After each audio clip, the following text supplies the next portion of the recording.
Screen पर चल रही तस्वीर को जरा ध्यान से देखिए। ये है मंजिल सैनी, एक आईपीएस ऑफिसर। लेकिन ये कोई साधारण आईपीएस ऑफिसर नहीं है।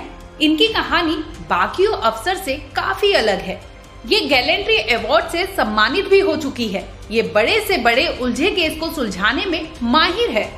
मंजिल सैनी सुर्खियों में पहली बार तब आई जब इन्होंने एक डॉक्टर की किडनैपिंग के केस को मात्र 8 दिन के अंदर सुलझा दिया था।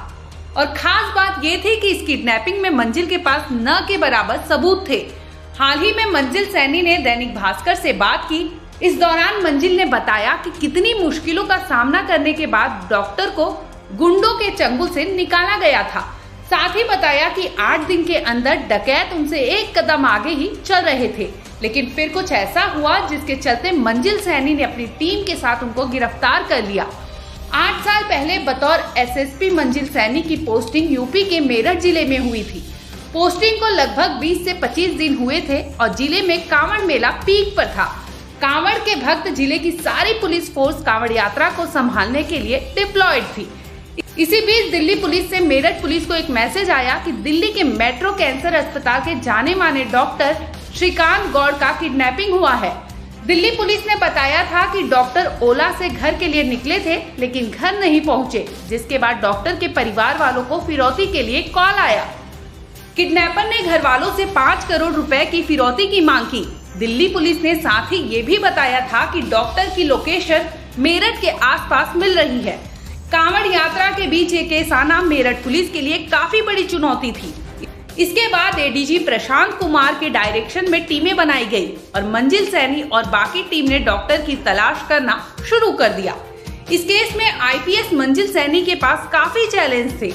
एक तरफ कांवड़ यात्रा शांति से करवाना और दूसरी तरफ डॉक्टर को किडनैपर के चंगुल से सही सलामत वापस घर लाना। और इस केस में पुलिस के पास कैब ड्राइवर के नंबर के अलावा कोई भी क्लू नहीं था। कांवड़ यात्रा के दौरान किडनैपिंग केस को लेकर बड़े बड़े अफसर ने हाथ जोड़ लिए थे। फिर उस वक्त मंजिल सैनी ने टीम को फ्रंट से लीड किया और डॉक्टर की जान बचाने के लिए दिन रात एक कर दी। मंजिल सैनी बताती है कि उन्होंने सारे फोर्स को कांवड़ मेले में लगाया और सिर्फ साइबर टीम और लोकल इंटेलिजेंस की टीम डॉक्टर के केस में जुट गई।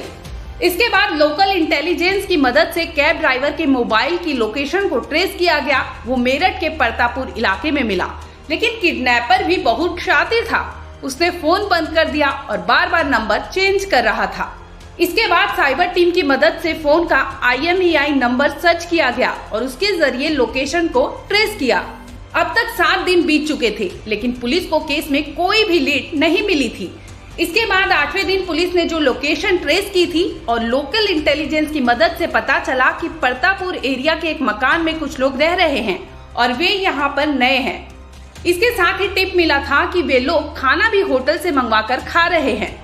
इसके बाद पुलिस ने मकान की घेराबंदी की और घर में छिपे किडनैपर के साथ 20 मिनट तक फायरिंग की। मुठभेड़ में बदमाश भाग रहे थे, लेकिन मंजिल सैनी ने टीम के साथ उनको अरेस्ट कर लिया। इसके बाद पुलिस घर के अंदर गई तो डॉक्टर श्रीकांत गौड़ पलंग के अंदर एक बक्से में कैद थे। इसके बाद डॉक्टर को वहां से निकाला और सही सलामत उनको दिल्ली उनके घर के लिए भेजा गया। इस केस के बाद मंजिल सैनी की काफी तारीफें हुई, जिसके चलते उन्हें और एडीजी प्रशांत को गैलेंट्री अवार्ड से सम्मानित किया गया। आपको बता दें कि मंजिल सैनी ने अपनी पढ़ाई दिल्ली से की है और साल 2005 में यूपीएससी का एग्जाम दिया और पहली ही अटेम्प्ट में वर्दी पर सितारे सजा लिए। फिलहाल मंजिल सैनी की पोस्टिंग नेशनल सिक्योरिटी गार्ड यानी NSG में है। मंजिल की शादी हिमाचल के रहने वाले बिजनेसमैन जसपाल दहल से हुई है और इनके 2 बच्चे भी हैं। ब्यूरो रिपोर्ट, क्राइम तक।